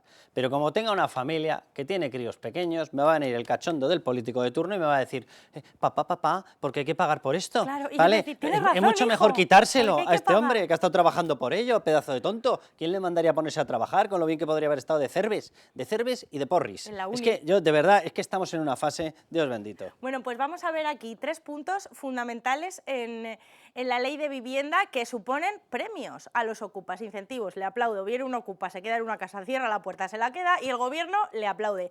¿Qué ha pasado? ¿Qué han introducido en la ley? Punto número 1, impedir desahucios sin fecha ni hora. Esto es muy importante. ¿Por qué es muy importante? Porque antes los desahucios eran sorpresa. Ahora, ¿qué considera el gobierno? Que no pueden ser sorpresa, claro, que el ocupa tiene que estar preparado. O sea, que para que ponga una trinchera delante, un lanzamisiles. Le tienes que citar. Claro. Entonces, ¿qué ocurre? Que tú, cuando eres las fuerzas del orden, van a desahuciar, pero ya saben la hora y vienen todas estas asociaciones de inquilinos, Valeria Racún, la plataforma de afectados será por vagos. La o sea, claro. Pones 1.500 vagos delante y solamente con llegar el pobre policía llega exhausto ya. No, es que hay muchas veces que se tienen que volver a la comisaría y dicen no tenemos efectivos para o nos liamos a porrazos, que en muchos casos no quieren, pero claro, ¿esto qué hace? Retrasar más la salida del ocupa. Esto es lo primero. Ya ralentizamos la recuperación de tu propiedad. Punto número 2, exigimos más trámites al propietario. El propietario, una vez, o sea, no le pagan la vivienda.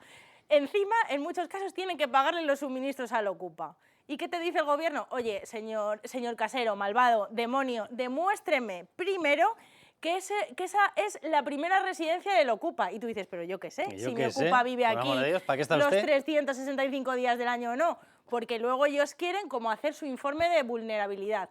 Segunda cosa que te tiene que demostrar el casero, que no eres un gran tenedor, eso, que eres una cuchara, un cuchillo, pero un tenedor no. No, el gran cuchillo es Hacienda, sí. Entonces, ¿yo qué tengo que hacer? Pues ir a la administración y decir, no, que yo solo tengo 2 casas, señor administrativo. Durante todo este tiempo, exacto, el ocupa sigue sin pagarte. El ocupa y sigue tú palmando sin pagar dinero. Y tú sigues perdiendo dinero. Vale. Y el ocupa por la cara. Del dinero que estás, en teoría, teniendo que conseguir a través de algo que lo has conseguido con tu esfuerzo, con tu trabajo. O sea, que estos grandes comunistas que dicen ser defensores del proletariado le están quitando a la gente que trabaja el fruto de su trabajo, porque son una tropa de vagos.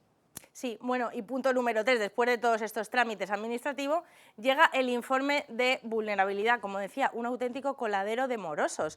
Porque esto, ¿qué hace? Esto primero satura los servicios sociales. Si tú exiges en cada desahucio un informe de vulnerabilidad y los servicios sociales son los mismos, se ralentiza mucho más el proceso. Y durante todo ese tiempo tú sigues apoquinando pasta para que el ocupa esté viviendo en tu casa. Cara, la verdad que sí, que te hace con tu calefacción, con tu agua y con tu luz. Sí, te hace sentir en qué nos hemos equivocado la gente decente, porque es que, o sea, esto de verdad es facilísimo, se está duplicando el plazo para desahuciar a una persona que no te paga, ya sea ocupa, inquiocupa, lo que sea.